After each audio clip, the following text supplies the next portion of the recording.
مسلمانوں چلو، اب وہ مسلمان جن کے ہاتھوں میں کیا تھا؟ کھجور کی ڈنڈیاں. کہا حضور کچھ تو دیجئے، لڑیں گے کائے سے؟ کھجور کی ڈنڈیاں کاٹ کاٹ کے دے دیئے. تیری تلوار، یہ تیری تلوار، یہ تیری تلوار. جسے حضور تلوار کہہ دے، خدا کی قسم کائنات کی کوئی چیز تلوار اسے ہرا نہیں سکتی. فرمایا یہ تیری تلوار. کبھی آپ نے ان کے بارے میں غور کیا صحابہ کے؟ سنو، ان کے کپڑے پھٹے ہوئے تھے، انہوں نے کیا کیا تھا؟ کھجور چوس کے روزہ رکھا تھا. 7واں رمضان ہے، نبی پاک کے غلام نکل رہے ہیں اور یہ صحابہ اکرام نکل رہے ہیں. ادھر یہودی چھتوں پہ کھڑے ہیں اور مذاق اڑا رہے ہیں. یہ دیکھو مسلمانوں کی، یہ لڑنے گئے ہیں اس فوج سے جس کے پاس نیزے ہیں، جس کے پاس، ان کے پاس کیا ہے؟ او کیا ہے تمہارے پاس؟ کیوں جا رہے ہو؟ خودکشی کرنے جا رہے ہو؟ نہ تمہارے پاس تلوار ہے نہ نیزہ ہے، تمہارے پاس کیا ہے؟ تو وہ صحابہ اکرام کہنے لگے، او یہودیوں سنو، ہم تلوار پر بھروسہ نہیں ہے، ہمیں تو اپنے سرکار پر بھروسہ ہے. واہ واہ واہ واہ، زندہ باد. ارے کیا بات ہے میاں، سبحان اللہ سبحان اللہ. واہ. اور سنو، بس اسی بات کو بیان کر کے میں اپنی تقریر کو آخر تک لے کے جاؤں گا، مگر تھوڑی دیر تھوڑا دھیان دیں. حضور گئے، آپ کو معلوم ہے میں کیا کہہ رہا تھا آپ سے؟ ایک مسلمان کی عزت کیا ہے یہ آپ کو تو نہیں خبر نا. ایک ایمان کیا ہے. 10 لاکھ لڑکیاں مسلمانوں کی چلی گئی، مسلمانوں کو نیند بھی آتی ہے، رات کو وہ سکون سے سو بھی پاتے ہیں. کچھ غیرت والے لوگ ہیں، آپ کو بتاؤں، ایک مسلمان کی ایمان کی اہمیت سمجھنا صرف، اور دھیان سے سننا. زیس کی آخری ہچکی ہے، غور سے سن، زندگی بھر کا خلاصہ اسی آواز میں ہے. زید بن حارثہ کہتے ہیں کہ وہ جب اس حدیث کو بیان کرتے تھے حضور کے منہ بلے بیٹے، تو اس دن حضرت زید بن حارثہ تو وہ روتے تھے. کیا کہ جب نبی پاک کے اوپر پتھر مارے گئے، جب حضور کے اوپر کنکری ماری گئی، پتھر مارے گئے، اور وہ کہاں ہیں؟ طائف میں. حضور بیٹھتے ہیں تو حضور کو اٹھا کے مارتے ہیں، پھر اٹھ جاتے ہیں تو پھر بیٹھ کے مارتے ہیں. حضور کو سرکار ایک پاؤں اٹھاتے ہیں، دوسرا. اتنی آپ کے مارے گئے، اتنی آپ کے کہ زید بن حارثہ کہتے ہیں حضور کی پنڈلیاں پھٹ گئیں میرے نبی پاک کی. اور پھر حضور کو کہتے ہیں میں حضور کو اٹھا کے اور لے کے آیا باغ میں، لہو لہان ہے پورا جسم میرے پیغمبر کا. میرے تایا بچپن میں جب یہ بات طائف والی بیان کرتے تھے تو ان کی آنکھوں میں نے موٹے موٹے آنسو دیکھے تھے. وہ کہتے تھے بیٹے جب تمہارا عشق رسول تھوڑا ہلکا ہونے لگے تو حضور کے اس طائف کو یاد کر لینا کہ اس پیغمبر اسلام پہ پتھر مارے گئے اور کتنے، ایک دو نہیں، پنڈلیاں پھٹی ہیں، پورا جسم لہو لہان ہے. یہ میرے پیغمبر کی یہ شان ہے. کہ زید بن حارثہ کہتے ہیں عتبہ بن ربیعہ کا باغ تھا، حضور کا دشمن تھا، مکے کا تھا، مگر اس کی پراپرٹی یہاں پہ تھی، یہاں پر رہتا تھا. اس نے کہا یہ دیکھو بہت برا کیا ہے ان کے ساتھ. اپنے غلام عداس سے کہا لو لے جاؤ اور لے جا کے ان کو یہ انگور کھلاؤ. حضور کے پاس وہ انگور آئے. اب توجہ کرنا، حضور نے بسم اللہ شریف پڑھی اور بسم اللہ. اب جب حضور نے انگور کھایا تو اس نے کہا آپ بسم اللہ کیوں پڑھ رہے ہیں؟ یہاں تو کوئی بسم اللہ نہیں پڑھتا. فرمایا تم کہاں کے رہنے والے ہو؟ کہا میں نینوا کا رہنے والا ہوں. سرکار نے فرمایا جہاں کے یونس ہیں؟ عرض کی جی میں وہیں کا رہنے والا ہوں. اگر آپ یونس کو کیسے جانتے ہیں؟ سرکار نے فرمایا وہ بھی اللہ کے نبی تھے، میں بھی اللہ کا نبی ہوں. تو وہ جو غلام تھا نا، وہ آگے بڑھ کے حضور کے ہاتھ میں ہاتھ دیتا ہے کہ آپ مجھے کلمہ پڑھا دیں، میں کلمہ پڑھنے کے لیے تیار ہوں. زید بن حارثہ کہتے ہیں لہو لہان اتنے سرکار کہ ایک دن امی عائشہ نے پوچھا یا رسول اللہ یہ جو احد کے پہاڑ والے، احد کی جنگ میں آپ پر ظلم ہوا ہے، اور یہ جو آپ کے چچا کے ناک کان کاٹ کے ان کے کلیجے کو چبایا گیا ہے، اور یہ جو مصعب بن عمیر کی لاش پر جو یہ آپ کو کیا پتا یہ اسلام کیا ہے؟ مصعب بن عمیر آپ کو پتا ہے سب سے پہلے یہ ہجرت کرنے والے، مکے سے مدینے کی پہلا مہاجر. یہ ایسا کپڑا پہنتا تھا، اس کی ماں ایک بار پہننے دیتی تھی پھر دوسری بار نہیں. مگر جب جنگ احد میں گئے نا تلوار لے کے تو صرف تہمت بندھا ہے، ان کے پاس قمیض نہیں ہے. یہ آگے گئے اور شہید ہو گئے. اب عرض کر رہے ہیں صحابہ حضور کیا کریں؟ اس کا سر ڈھکیں یا ہم ان کے پاؤں ڈھکیں؟ اللہ کے رسول صلی اللہ علیہ وسلم کے غلاموں، پیغمبر اسلام کے دیوانوں سنو. حضور نے فرمایا میرے ان کا آپ ایسا کرو سر کی طرف سے ڈھکو اور پاؤں پہ گھاس ڈال دو. حضرت امیر حمزہ کے پورا کفن نہیں ہے اور یہاں سے ڈالو، ہم کو کیا خبر ہے؟ ان کے سر ڈھک دو اور پاؤں پہ ان کے گھاس ڈال دو.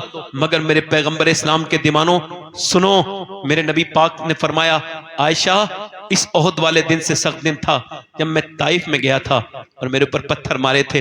80 کلومیٹر دور میرے نبی پاک پیدل گئے تھے اور انہی زخموں کے بعد 80 کلومیٹر دور واپس بھی آئے تھے. جب اس عداس نے یہ کہا نا غلام نے کہ میں کلمہ پڑھنے کے لیے تیار ہوں, تو میرے نبی پاک زید بن حارثہ کہتے ہیں اتنے زخموں کے باوجود حضور مسکرانے لگے, میرے سرکار مسکرانے لگے. یعنی ایک آدمی ایمان لایا ہے تو میرے نبی پاک اتنے زخموں کے بعد مسکرائے ہیں. یہ بتاؤ جب کوئی یہ کہتا تھا کہ بھئی اس کو رات کو نیند نہیں آتی تو مجھے بھی نیند نہیں آتی, لوگ کہتے ہیں شاعری ہے, مگر قرآن نے کہا عزیز علیہ ما عنتم حریص, تمہارا مشقت میں بھی پڑ جانا میرے محبوب پر گراں گزرتا ہے. حضرت مفتی احمد یار خنیمی فرماتے ہیں کہ جب امتی کے پاؤں میں کانٹا لگتا ہے تو میرے نبی کو تکلیف ہوتی ہے. آج یہ کون سا دن ہے؟ یہ بدر کا دن ہے.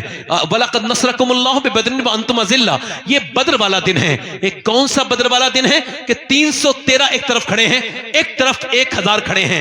یہ پوری رات انہوں نے کھایا ہے, پیا ہے, سوئے ہیں, دنائے ہیں, اور ادھر یہ صحابہ پوری رات عبادت کرنے والے ہیں. انہوں نے پیغمبر اسلام نے آج سجدے میں سر رکھا ہے, جہاں مسجد عریش ہے اس وقت میں سر سجدے میں رکھ دیا ہے. حضرت ابوبکر صدیق کہتے ہیں میں نے حضور کی چادر دیکھی کہ سر سے نیچے گر رہی ہے, میں پھر چادر رکھ دیتا ہوں, مگر حضور کے جو آنکھوں کے آنسو ہیں نا اس سے بدر کی ریت بھیگنے لگی ہے. میرا امام کہتا ہے آنکھیں رو رو کے سجانے والے, جانے والے نہیں آنے والے, آنکھیں کچھ کہتی ہیں تجھ سے پیغام, او درے یار کے جانے والے. میرے نبی پاک معلوم ہے کیا عرض کر رہے ہیں, اے میرے کریم جو میں نے پتھر کھائے نا طائف میں, تو وہ سارے پتھر جو میرے اوپر اونٹ کی اوجڑیاں رکھی گئیں اور جو میری گردن کو دبایا گیا, تو سب کچھ میں نے کیا تو یہ 313 اکٹھا کر پایا ہوں. یہ 313 تیرے محبوب کی پوری زندگی کی کمائی ہے. یہ میرا ابو بکر, یہ میرا عمر, یہ میرا عثمان, یہ میرا علی. میرے مالک دیکھ ان پہ انہوں نے کھانا تک نہیں, انہوں نے صرف کھجور کی گٹھلی چوس کے روزے رکھے ہیں, ان کے پیٹ بالکل خالی ہیں. یہ دیکھ کیسے تیرے نام پر آئے ہیں. میرے مالک تیرے رسول کی یہ پوری زندگی کی کمائی ہے. اگر یہ 313 آج مٹ گئے تو دنیا میں تیرا نام لینے والا کوئی نہیں ہوگا. میں نے ساری تکلیفیں برداشت کر کے پیٹوں پہ پتھر باندھ کے میرے رب میں نے یہ تیار کیے ہیں, اگر آج یہ دنیا سے ختم ہو گئے تو قیامت تک تیرا کوئی نام لیوا نہیں ہوگا. حضرت ابوبکر صدیق کہتے ہیں حضور روتے رہے, بہت لمبا, اتنا لمبا سجدہ کبھی دیکھا نہیں. میرے نبی پاک نے سارا کام کر کے اپنا سجدہ کیا ہے, آپ سجدے کیوں نہیں کرتے؟ آپ کو کوئی دقت آئے تو آپ ادھر ادھر کیوں دیکھنے لگتے ہیں؟ آپ سجدہ کیوں نہیں کرتے؟ میرے نبی پاک نے سجدہ کیا ہے, وسجد واقترب, سجدہ کرو اللہ کے قریب ہو جاؤ, سجدہ کیا ہے میرے نبی نے. حضرت صحابہ کرام کہتے حضور عرض کرتے ہیں مالک میری مدد فرما, اپنے پیغمبر پہ کرم فرما. حضور جب روئے ہیں اللہ کا ایسا فضل ہوا ہے کہ حضور نے آنکھ سر اٹھایا ہے اور حضور مسکرائے ہیں. اچانک ایک کونے میں ہوا چلی ہے اور کچھ ریت اڑنے لگی. صحابہ کرام حضرت علی عرض کرتے ہیں یا رسول اللہ وہ کیسی ہوا چلی ہے؟ فرمایا ہوا نہیں چلی ہے, یہ لینڈنگ ہوئی ہے. یہاں پر جبرائیل اترے ہیں 500 فرشتوں کے لیے. فرمایا 500 فرشتوں کے لے کر کے جبرائیل اترے ہیں. پھر ادھر ہوا چلی ہے. فرمایا اب اسرافیل اترے ہیں ادھر 500 فرشتے لے کے. سرکار نے فرمایا مسلمانوں چلو. اب وہ مسلمان جن کے ہاتھوں میں کیا تھا؟ کھجور کی ڈنڈیاں. کہا حضور کچھ تو دیجئے, لڑیں گے کائے سے؟ کھجور کی ڈنڈیاں کاٹ کاٹ کے دے دیئے. تیری تلوار, یہ تیری تلوار, یہ تیری تلوار. جسے حضور تلوار کہہ دے خدا کی قسم کائنات کی کوئی چیز تلوار اسے ہرا نہیں سکتی. فرمایا یہ تیری تلوار ہے, یہ تیری تلوار ہے, یہ تیری تلوار ہے. میرے نبی پاک کے غلاموں, یہ میرے رسول کے غلام چلے اور تاریخ گواہ ہے اسلام کی کہ ان بھوکے صحابہ کرام نے, وہ جو روزے سے تھے, ان صحابہ کرام نے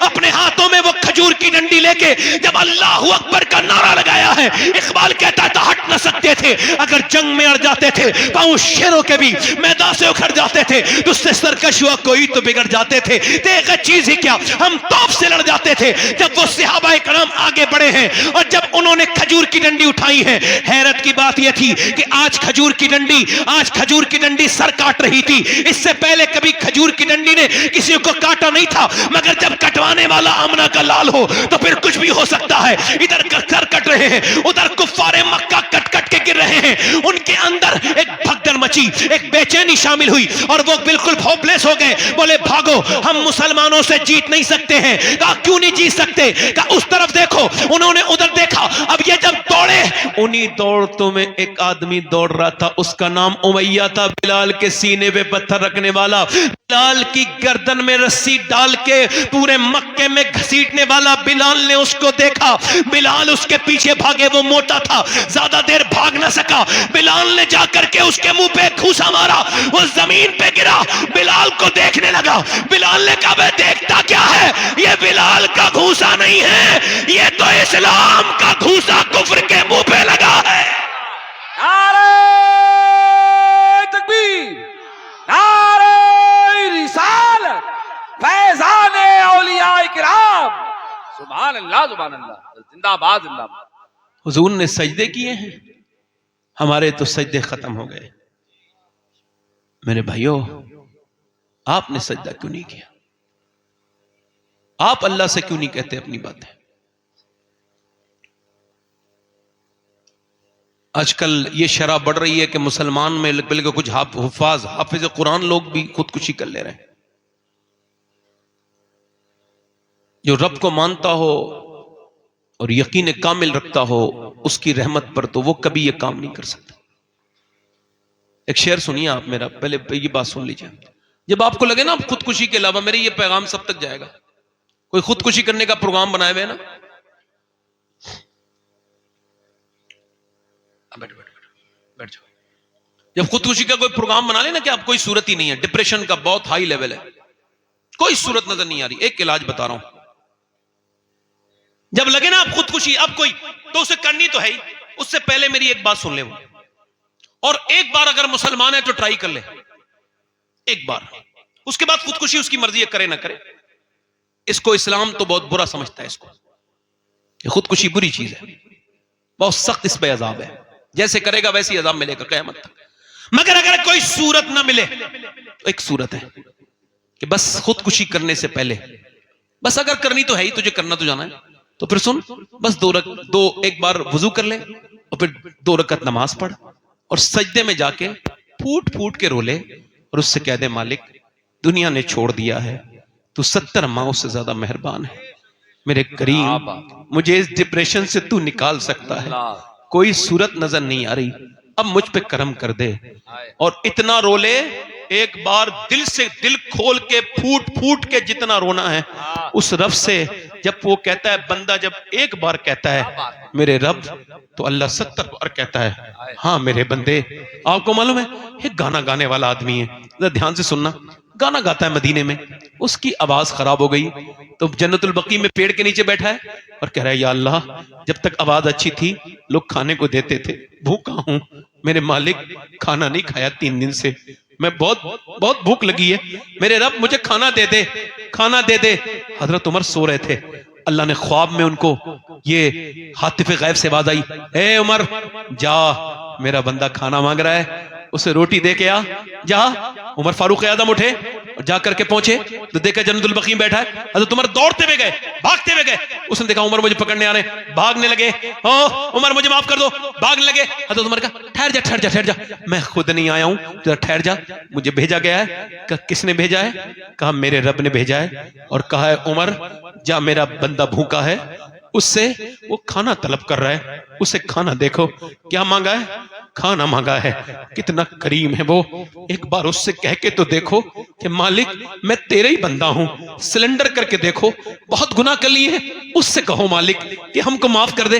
میرا ایمان یہ ہے ایک سجدہ تیرا مکمل نہیں ہوگا کہ تیرے دل سے یہ دل خیال نکال جائے گا اور تجھے رب کرم کر دے گا, کیونکہ ایسا ہو نہیں سکتا کہ کوئی رب کو پکارے اور رب اس کے کام پہ اس کے کام نہ. بہت اچھا میاں, بہت اچھا, زندہ باد زندہ باد, سبحان اللہ سبحان اللہ سبحان اللہ. مگر اب ہم نے اس طرف کہاں دیکھا ہے, سجدوں سے ہم دور ہیں, بہت دور ہیں میرے بھائیوں, سجدوں سے بہت دور, بس دنیا داری میں لگے ہوئے ہیں. یاد رکھنا یہ موت ساری دنیا داری نکال دے گی. آج کے بعد میری ایک بات یاد رکھنا، بس یہ ایک بات، جب بھی کوئی دقت پریشانی ہو تو کسی کے سامنے نہیں رونا ہے. بس کہاں مولانا روم لکھتے ہیں ایک بادشاہ تھا، شوقین تھا شکار کا. یہاں بھی کچھ لوگ بیٹھے ہوں گے شکار کے. اچھا، شکار کے جو لوگ شوقین ہوتے ہیں شکار کے وقت میں پاگل ہو جاتے تقریباً، وہ یاد ہی نہیں رکھتے میں کہاں پہنچ گیا ہوں، کون سا جنگل آ گیا ہے، بس شکار کے پیچھے پیچھے پیچھے پیچھے او بالکل. اب وہ پاگل وہ چلا گیا بڑا دور، اپنے فوجیوں سے ہٹ گیا، اس کے فوجی اسے ڈھونڈ رہے ہیں، مل نہیں رہے. وہ پیاس کے ایک صحرا میں چلا گیا، اس کے پاؤں، اس کی گھوڑے کی جو پاؤں ہیں اس میں بچھو نے کاٹا ہے، مر گیا گھوڑا.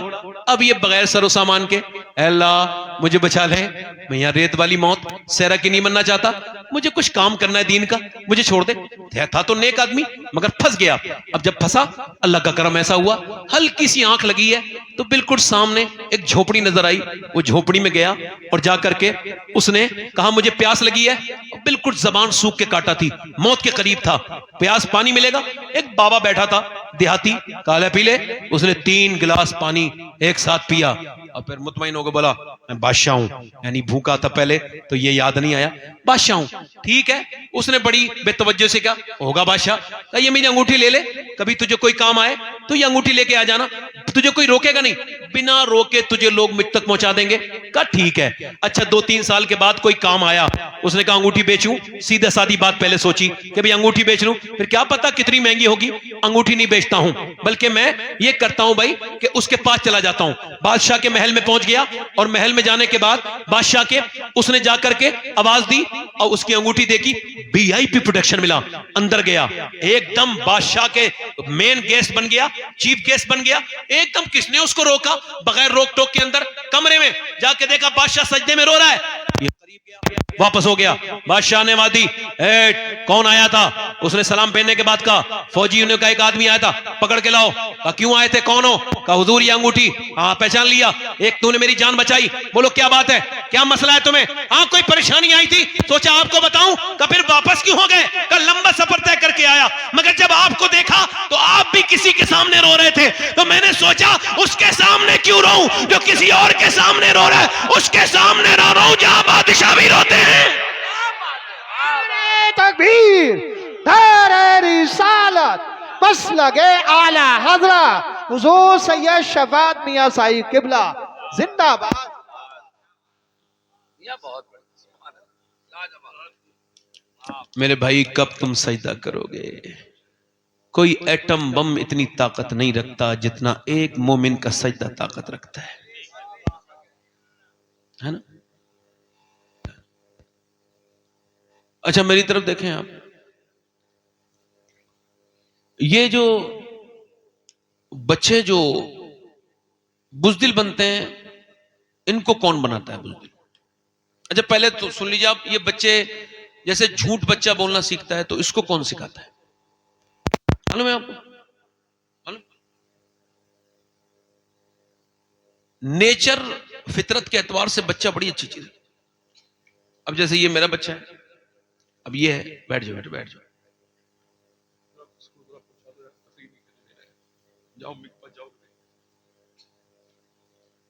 لے جاؤ. میں کیا عرض کر رہا تھا آپ سے، اب وہ بچہ ایک کمرے میں اندر بیٹھا ہے. یہ سائیکولوجی سمجھ لیجیے تھوڑی سی.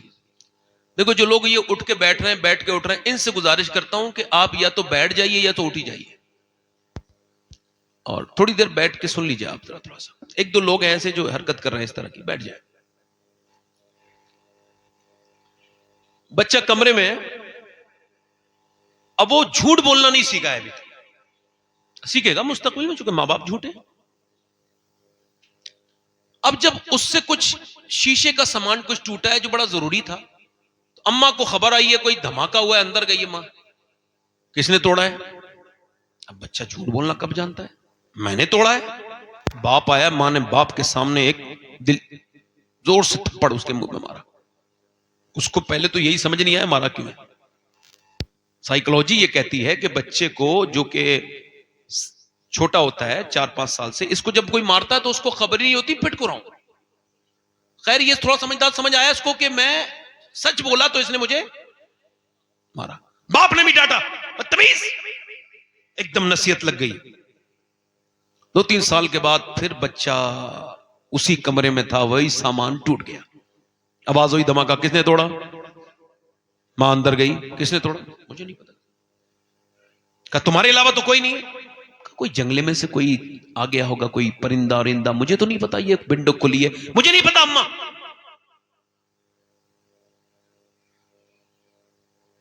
اب آپ بتاؤ یہ جھوٹ بولنا کہاں سے سیکھا؟ اگر ماں یہ کہہ دیتی بیٹے جھوٹ بول، تم سچ بولے ہو، یہ بڑا مبارک ہے، یہ ٹوٹ گیا کوئی مسئلہ نہیں. کس نے سکھایا اس کو؟ کس نے سکھایا؟ اگر ماں یہ کہہ دیتی کہ بیٹے یہ تم کو جھوٹ نہیں بولنا ہے اور یہ سچ بات تم نے بولی ہے، اس پہ اپریشیٹ کرتی ہوں، تمہیں میں شاباشی دیتی ہوں، تو بچہ خوش ہو جاتا. مگر سنیں آپ، غور کریں، توجہ کریں، بچہ سچا بن جاتا. ایک بچے سے ماں نے کہا میرے بیٹے جھوٹ نہیں بولنا.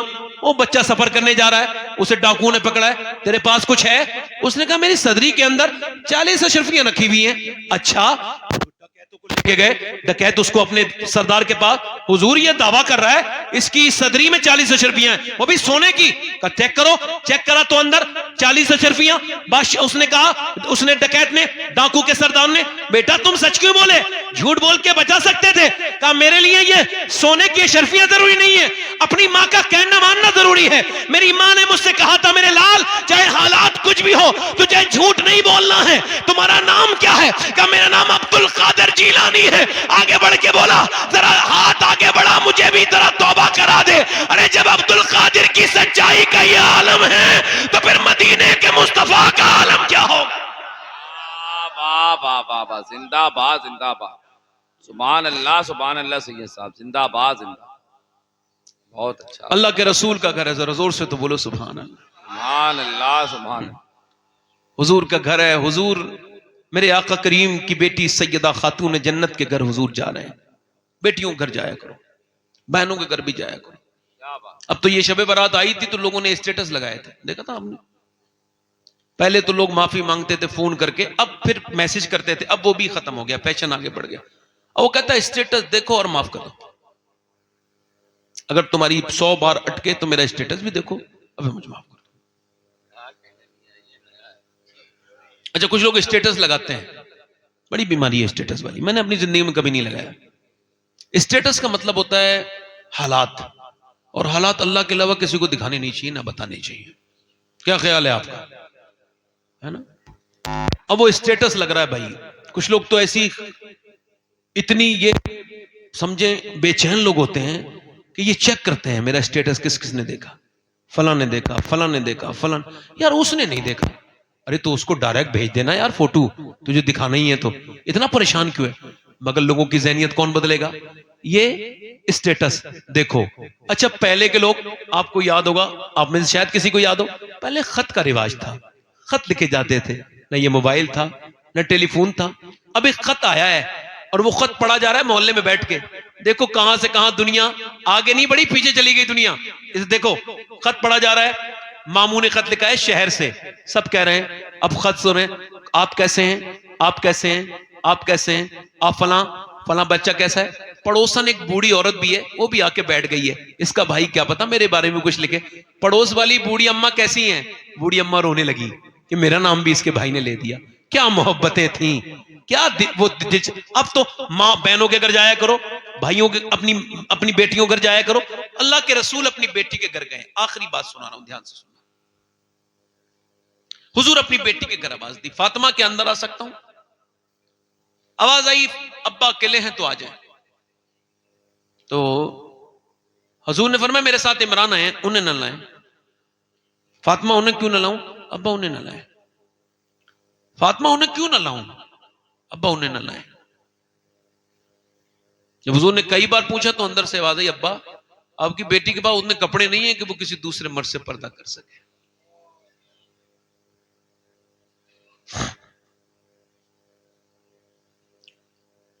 اور حضور نے پھر اندر چادر بھجوائی اور حضور پھر خود اندر گئے.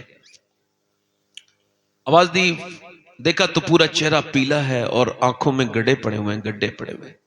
عرف عام میں گڈھے ہی کہتے ہیں. آنکھوں میں گڈھے پڑ رہے ہیں. کہا کیا ہوا ہے فاطمہ؟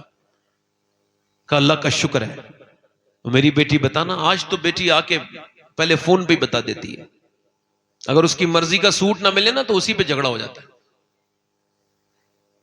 اچھا، عورتیں چاہتی ہیں کہ ان کے مرد ان کی بات مانیں. کیا خیال ہے مما؟ جی اچھا یہ بتاؤ، چاہتی یہ ہے کہ ان کے مرد ان کے کہنے مانے، مگر وہ سچ کے مردوں کو نہیں دکھائیں گی. جس نے کپڑے لا کے دیے، جس نے سارا کام کر کے دیا، جس نے بیچارے نے اپنا پیٹ کاٹ کے تیری کریم اور پاؤڈر کا خرچ اٹھایا ہے، اس کو وہی بغیر دھلا ہوا منہ دکھا رہی ہے، وہی بغیر جو ہے وہ بستری کے کپڑے پھٹے پرانے. اب جب تو جس کو دکھائے گی وہی تو تیرے دل سے، اب وہ جا رہی ہے تو شادی میں کپڑے اچھے پہن کے. اس سے یہ پوچھو جاہل، جہاں تو جا رہی ہے اور وہ تجھے بگڑے ہوئے بیکار منحوس قسم کے بدترین لوگ دیکھیں گے جو محلے کے سب سے بیکار ہوتے ہیں، وہی شادیوں میں تاکتے ہیں. تو ان سے جا کے اب پوچھ تو کیسی لگ رہی ہے، تجھے وہ بتائیں گے. اعلیٰ حضرت فرماتے عورت کو اپنے مرد کے لیے پردہ کرنا، اپنے مرد کے لیے میک اپ کرنا چاہیے. اسلام نے کہا اس وجہ سے کہ اس کی طبیعت ادھر ادھر نہ جائے، اپنی بیوی پہ اس کا دل بالکل مطمئن رہے، اور اس کے لیے وہ میک اپ بھی کرے. اللہ کے رسول کی بیٹی سیدہ فاطمہ الزہرا کا طریقہ کار یہ تھا کہ مولا علی فرماتے ہیں فاطمہ نے اپنی پوری زندگی میں کبھی مجھ سے کچھ نہیں مانگا. میں نے جب ان سے پوچھا فاطمہ دنیا میں میاں بیویوں میں جھگڑے ہوتے ہیں کہ یہ لا دو وہ لا دو، مگر آپ مجھ سے کبھی کچھ مانگتی نہیں، تو سیدہ فاطمہ نے کہا میرے رب نے مجھے اتنا اپنے قریب کر لیا ہے میرے ابا کی تربیت سے کہ اب اللہ کے علاوہ فاطمہ کسی اور سے مانگتی نہیں ہے، فاطمہ کسی اور سے مانگتی نہیں ہے. اللہ اکبر. اللہ کے رسول اپنی بیٹی کے گھر گئے ہیں، دیکھا تو چہرہ بالکل پیلا ہے. یہ کون ہے؟ یہ شہزادی رسول ہے. کوئی شہزادی ان کے برابر ہو سکتی ہے؟ ارے کیسے ہو سکتی ہے؟ امی عائشہ فرماتی ہیں فاطمہ الزہرا وہ ہیں جن کا چہرہ حضور کی طرح، جن کے ہونٹ حضور کی طرح، وہ چلے تو حضور کی طرح لگے، وہ بولے تو حضور کی طرح. حضور نے فرمایا فاطمہ کچھ چہرہ کمزور ہے، کیا ہوا ہے؟ اچھا سنیں، کچھ باتیں سن لیں. حضور ایک اور دن حضور اپنی بیٹی کو بلانے کے لیے گئے. کہاں گئے بولو؟ اچھا تو حضور اندر گئے تو سیدہ نے کہا جی ابا تشریف لائیں. تو کہا فاطمہ میں بلانے آیا ہوں آپ کو، چلیں؟ بہت اچھی. کہنے لگے نہیں جاؤں گی. ابا میں کہا فاطمہ کیوں؟ کہ میرے سرتاج علی جو گھر پہ نہیں ہے، اللہ، پہلے ان کی اجازت لوں گی. کیا بات ہے، کیا بات ہے. پہلے ان کی اجازت، واہ. پہلے ان کی اجازت اس کے بعد. اللہ اکبر. اچھا حضور کو ناراض ہونا چاہیے تھا یار علی کی کیا میرے سامنے کیا علی؟ بھائی ویسے بھی حضور کے سامنے علی کیا ہے؟ کوئی کچھ نہیں. وہ جو نہ تھے تو کچھ نہ تھا، ہاں، اور وہ جو نہ ہو تو کچھ نہ ہو. کیا بات. حضور ناراض نہیں ہوئے، بیٹے کی پیشانی کو چوما اور فرمایا فاطمہ واہ، تجھے ابھی تک میری باتیں یاد ہیں. سبحان اللہ. سبحان اللہ، سبحان اللہ. کیا کچھ بات. گیپ گزرا نا، کچھ گیپ، تو حضرت علی بھی آ گئے. حضور نے فرمایا یار علی تم آ گئے، میں آپ کا انتظار کر رہا تھا. جی حضور کیا حکم ہے؟ فرمایا وہ فاطمہ کو بلانا آیا تھا، تو یہ کہتی ہیں کہ جب تک آپ اجازت نہیں دیں گے تو حضرت علی نہ آگے اندر گئے اور ہاتھ پکڑ کے بولے یہ آپ نے کیا کیا؟ میں غلام ہوں حضور کا، چلا جانا چاہیے تھا. اور رونے لگے حضرت علی. سیدہ نے ہاتھ پکڑ کے کہا میرے سرتاج آپ بالکل بھی دل تھوڑا نہ کریں، یہ آپ کی مرضی سے جانا یہ میرے ابا کی مرضی ہے. کیا بات ہے، واہ واہ واہ واہ میاں، واہ واہ واہ واہ. آپ کی مرضی سے جانا. زندہ باد. آج بیٹیاں ذرا سی پرابلم میں ہیں تھوڑی سی تو آپ اور چڑھا دیتے ہو ان کو، گھر بگڑوا لیتے ہو، تھانے کچہری کرتے ہو. حضور نے آواز دی میری بیٹی کو کیا ہوا ہے؟ سب بیٹی والے بیٹھے ہیں یہاں پہ، کسی کی نہیں ہے تو بہنیں ہوں گی. کہ فاطمہ کو کیا ہوا ہے؟ اللہ کا شکر ہے ابا. بتانا میری بیٹی کیا ہوا ہے؟ اللہ کا شکر ہے میرے ابا. اور میری بیٹی فاطمہ بتانا کیا ہوا ہے؟ اللہ کا شکر ہے ابا. پھر حضور نے کئی بار پوچھا تو پھر بیٹی ہے نا تو پھر بولی ابا اور کوئی بات نہیں ہے، بس 5 دن سے میں نے کچھ کھایا نہیں تو پیٹ سے میرے پتھر بندھا ہوا ہے. تو حضور نے پھر سر پہ ہاتھ رکھ کے کہا میری بیٹی اگر 5 دن سے تم نے کچھ نہیں کھایا تو تمہارے باپ کو آج 9 دن ہو گئے. ایک بار ٹرین میں بڑا لمبا چل گیا تو مجھے وقت نہیں ملا کہ میں کھانا کھاتا، اور وہ وقت تقریباً 27 گھنٹے کا گزرا کہ میں نے ایک بار کھانا نہیں کھایا۔ اس کے بعد جب میں اسٹیج سے پہنچا تو ایک دم اسٹیج پہ جانا پڑا مجھے پانی اور ایک کپ چائے پینے کے بعد۔ اس کے بعد پھر میں نے جب یہ حدیث بیان کی تھی تب مجھے پتا چلا کہ یہ بھوک کیا چیز ہوتی ہے۔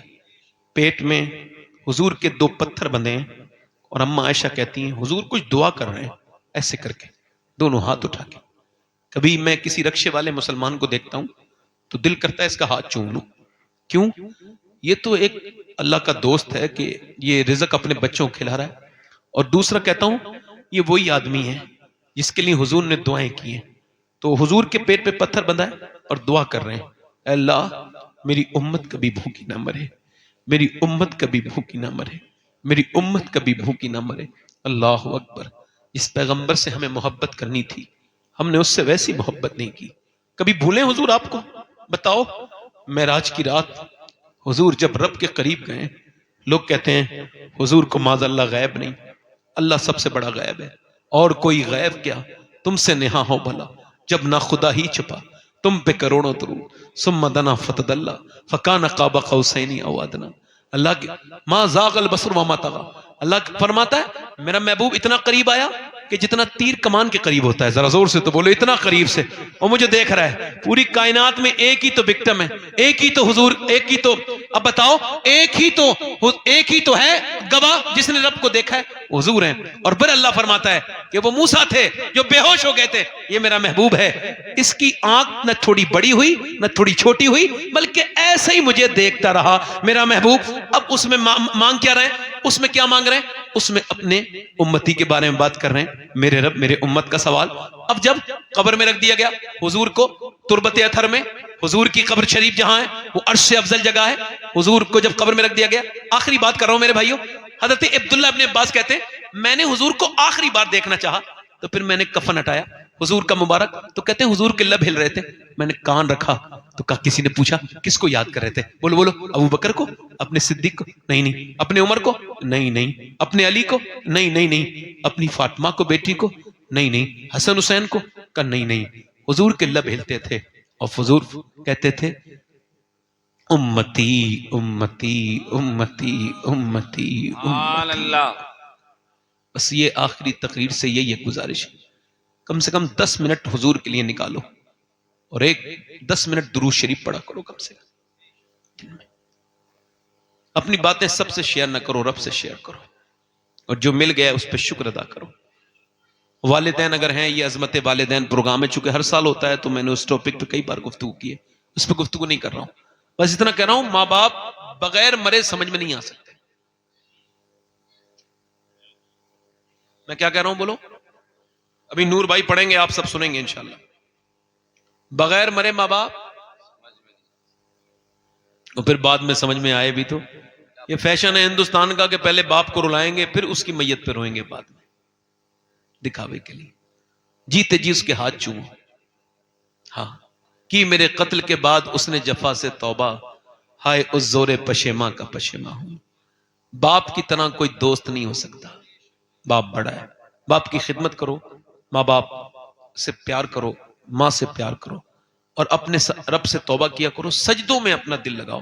دیکھو میں نے آج آپ کو کیا بات سمجھائی ہے، جب بھی کوئی پرابلم آنی ہے آپ کو تو سنت رسول یہ کہ آپ کو سر سجدے میں رکھنا ہے، کبھی کاندھا تلاش نہیں کرنا ہے، مسلح تلاش کرنا ہے۔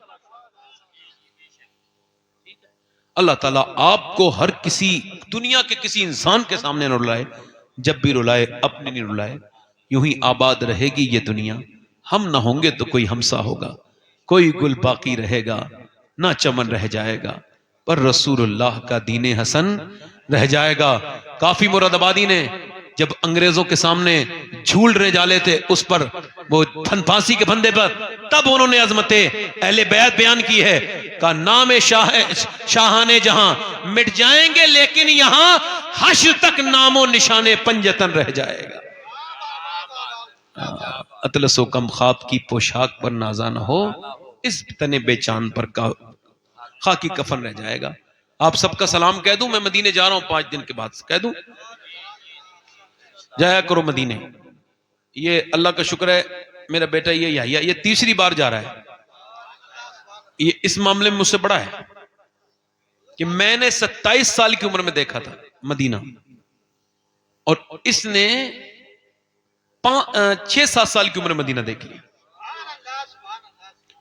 اور تیسری بار حضور اسے بلا رہے ہیں. میں یہ چاہتا ہوں کہ پوری دنیا مدینے والے کی دیوانی ہو جائے. کیا بات ہے، آمین آمین اللہم آمین. یہ جھگڑے ہمارے یہاں سے ختم ہونے چاہیے. سلام دعا کرا کرو، کسی مومن کو نہ چھوڑو، سلام کرو. سلام ایسی چیز ہے، بابا فرید الدین گنج شکر فرماتے تم سلام کرو، سلام کرو، بس تمہارے سلام سے وہ برکتیں ہوں گی. میں گزارش کرتا ہوں کہ اب ہمارے عمران برکاتی بھائی سے کہ قاری غلام نور مجسم صاحب کی وہ اعلان کریں، چونکہ وقت بڑا ہو گیا ہے، ان کو چھپرا جانا ہے. اللہ تعالیٰ ان پر فضل فرمائے. توبہ کریں، استغفر اللہ ربی من کل ذنب واتوب الیہ. پڑھی جی لا الہ الا اللہ محمد رسول اللہ. میں یہی بیٹھا ہوں، آپ لوگ آرام سے انشاءاللہ سنیں گے پورا.